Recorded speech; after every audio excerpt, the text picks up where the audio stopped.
ক্রমশ বাড়ছে ঘূর্ণিঝড়ের আশঙ্কা। ইতিমধ্যেই জেলা প্রশাসনকে সতর্ক করা হয়েছে আলিপুর আবহাওয়া দপ্তরের তরফে। আজ থেকে প্রাকৃতিক বিপর্যয় শুরু হওয়ার সম্ভাবনা রয়েছে। এই পরিস্থিতিতে দক্ষিণ চব্বিশ পরগনার উপকূলীয় এলাকাগুলিতে ঘূর্ণিঝড়ের সতর্কীকরণ প্রচার শুরু করেছে জেলা প্রশাসন। সমস্ত উপকূল থানার পাশাপাশি ব্লক প্রশাসনের তরফে শুরু করা হয়েছে মাইকিং এর মাধ্যমে উপকূলবাসীকে সতর্ক করার কাজ চালানো হচ্ছে।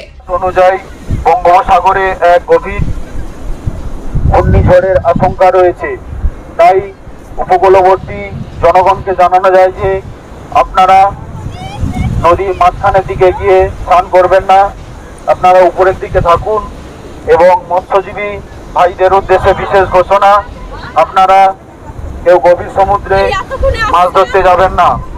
ঘূর্ণিঝড়ের জন্য আগাম প্রস্তুতি শুরু করে দিয়েছে প্রশাসন। মজুত রাখা হচ্ছে শুকনো খাবার ও পানীয় জল। কাকদ্বীপ মহকুমা শাসকের দপ্তরে একটি কন্ট্রোল রুম খোলা হচ্ছে।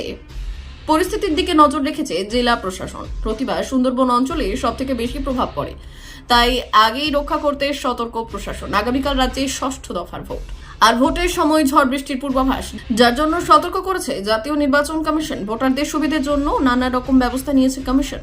কিভাবে ইভিএম গুলোকে সুরক্ষিত রাখতে হবে তারও নির্দেশ দিয়েছে কমিশন। তবে সকাল থেকে বৃষ্টি শুরু হলে কি হবে তাও ভেবেছে প্রত্যেকটি রাজনৈতিক দল।